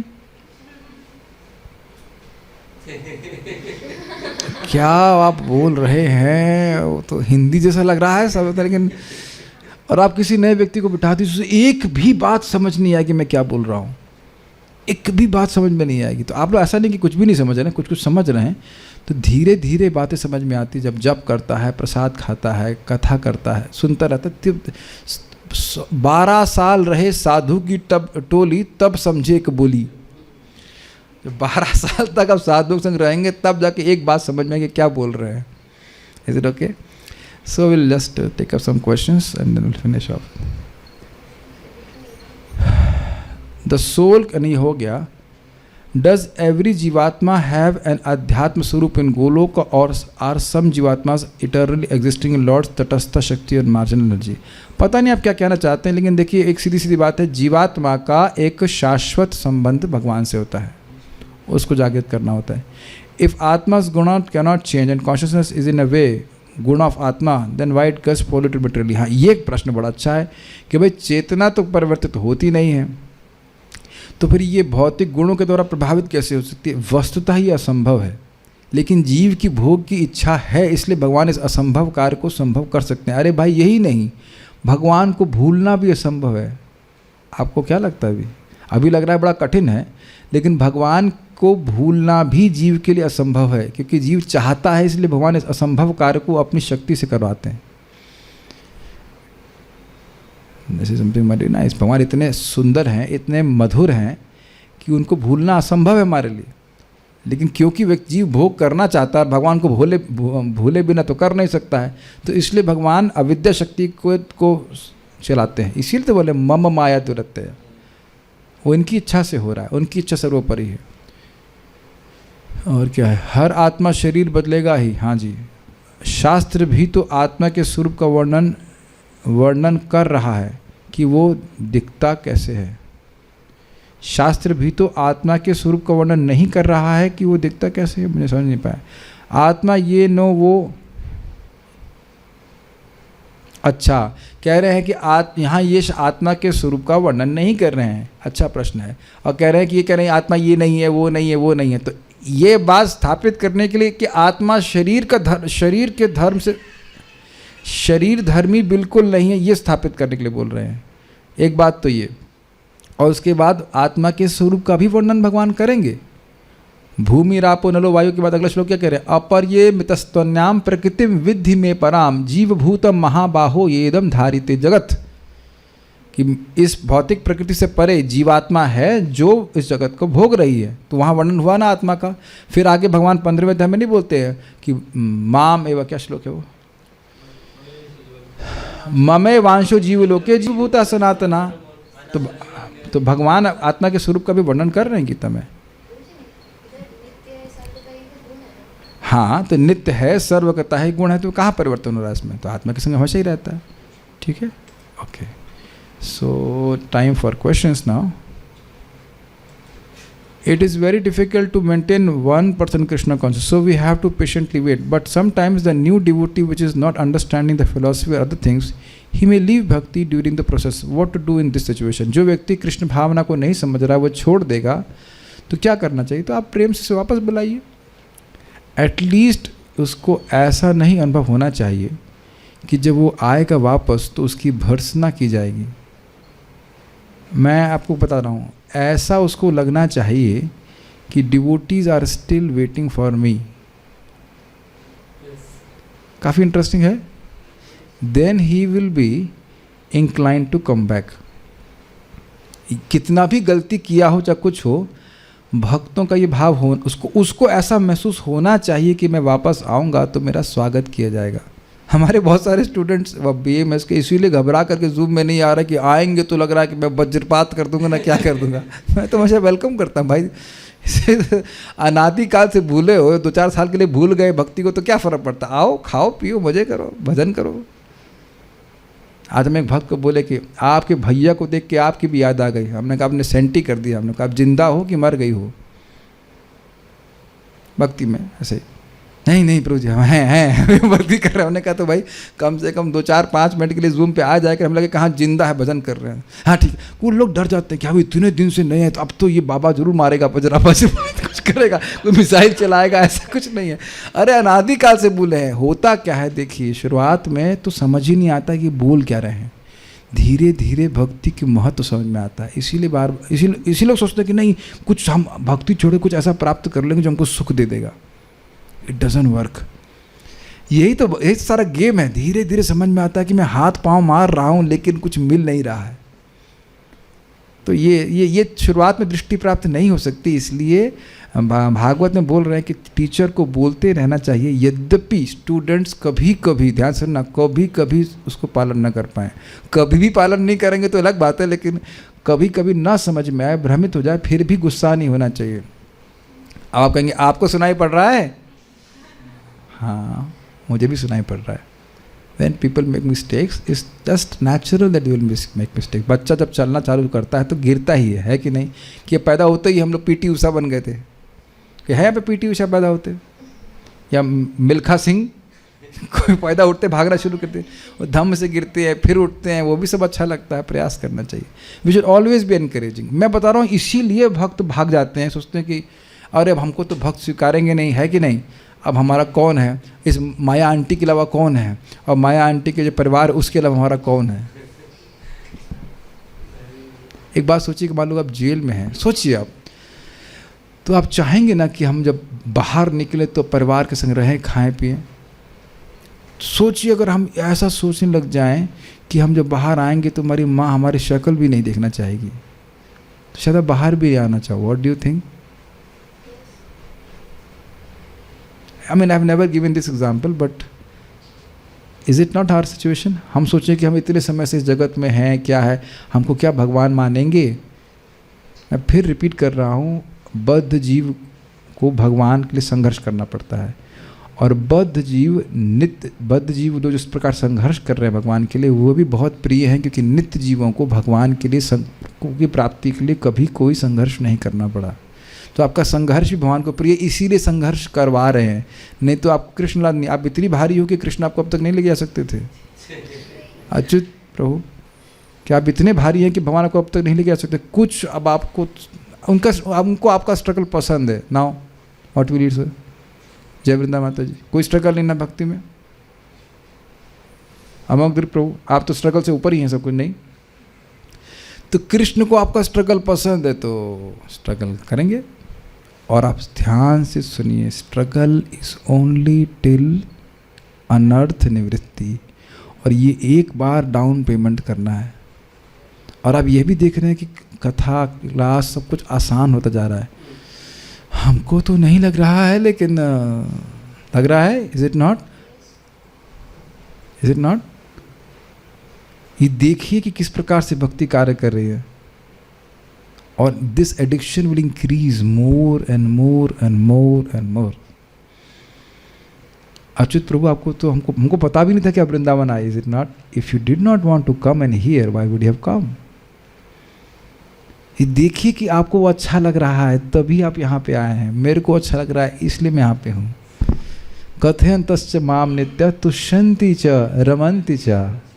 ना सिर्फ ऐसे नहीं कि तुष्ट हो रहे हैं, रमण, खुश, प्रसन्न हो रहा है व्यक्ति। बस इतने भागते क्यों है लोग? उनको समझ में नहीं आता, लगता ये लोग बड़ा परेशान कर रहे हैं, रोज गीता क्लास परेशान कर रहे हैं ना। इसलिए परेशान के लिए नहीं है, सुख देने के लिए जा रहा है। ठीक है, लाइक दैट। ओके, क्या आत्मा की इंद्रियां होती हैं? हार्ट ऑपरेशन होते समय शरीर के बाहर आकर देखता है, मतलब है ना? ये बहुत अच्छा प्रश्न है। जय वृंदा माता जी, इस पे उत्तर कुछ देना चाहेंगे आप? क्या आत्मा की इंद्रियां होती हैं? ये हम लोग कई बार चर्चा कर चुके हैं, आज यही प्रश्न ले लेते हैं, फिर हम रुक जाएंगे। यस होती है। कैसे? आध्यात्मिक इंद्रियां होती हैं। क्या प्रमाण है? अरे भाई आध्यात्मिक इंद्रियों से ही तो आध्यात्मिक अनंत सुख की अनुभूति करते हैं। तो यस होती हैं। क्या भक्ति करने से इंद्रियां विकसित होती हैं? विकसित होती हैं, विकसित नहीं होती हैं। जो इंद्रियों के ऊपर आकर आवरण है वह मतलब हट जाता है। जैसे एक महाराज एग्जाम्पल दे रहे थे कि मान लो मैं प्रसाद खाना चाहता हूँ और मेरे जीभ के ऊपर करताल रख दी जाए तो करताल रसगुल्ले के संपर्क में नहीं आने देगी। ये समझ में आ गया? कितना हो रसगुल्ला खाएंगे भाई टेस्ट नहीं आ रहा, टेस्ट नहीं आ रहा, तो वो करताल हट गई तो आपका वो जीभ है समर्थ है इस प्रकार से। या शरीर त्याग करने के बाद ही आत्मा आध्यात्मिक इंद्रियों का अनुभव करता है? नहीं नहीं नहीं नहीं, आप अभी अनुभव कर रहे हो। आप सभी लोग को अनुभव है, जप करते समय कुछ सुख मिलता है, वह आप अपनी भौतिक इंद्रियों के द्वारा नहीं अनुभव कर रहे हैं। ये गीता का प्रवचन आपको एक अलग अनुभव देता है। शब्द वही लगते हैं लेकिन जो सुख इसका है वो एक अलग प्रकार का है। Is it not? तो ये आत्मा अभी अनुभव कर रही है। हो क्या रहा है? अविद्या से ग्रस्त होने के कारण रस आपको प्रत्यक्ष नहीं दिख रहा है। देख, रस अभी भी है, पहले दिन से ही रस था। जिसने मेरे पे प्रश्न किया आपको पहले दिन से ही गीता क्लास अच्छी लग रही है कि आज अच्छी लग रही है? पहले दिन से अच्छी लग रही है और वो और अच्छी लगती चली जाएगी। जैसे जैसे सुनते जाएंगे, जप करते जाएंगे, प्रसाद खाएंगे, इंद्रियों को शुद्ध की बात हो रही है, इंद्रियां विकसित की बात नहीं हो रही, शुद्ध होने की बात हो रही है। एक और तरह से समझ लीजिए, महाराज बड़ा अच्छा बताते हैं, रेडियो समझते हैं, ये किसी भी चीज़ का वॉल्यूम बढ़ा सकते हैं आप। तो कह रहे हैं जब हम भगवान की सेवा करते हैं तो हमारी इंद्रियों का जो शक्ति है, ग्राहक शक्ति समझ रहे, कैचिंग पावर, वो बढ़ती चली जाती है। ये अनुभव कर रहे हैं कि गीता भागवत पहले तो ना कैच नहीं होती थी, बॉल ऊपर से निकल जाती थी, वो इधर से ऐसे देख रहे बॉल कहाँ से जा रही है, इज इट नॉट? अब आप कुछ कैच कर पा रहे हो कि नहीं? प्रैक्टिकल देखना है कि नहीं? तो इससे दिखा रहा है कि आपकी इंद्रियां, मेरी इंद्रियां, सबकी इंद्रियां शुद्ध हुई हैं। जैसे जैसे इंद्रियां शुद्ध होंगी समझ में आता है। Okay, will stop here. Question हम नहीं ले पाएंगे आज, बहुत समय हो गया, हम पारायण करके रुकेंगे।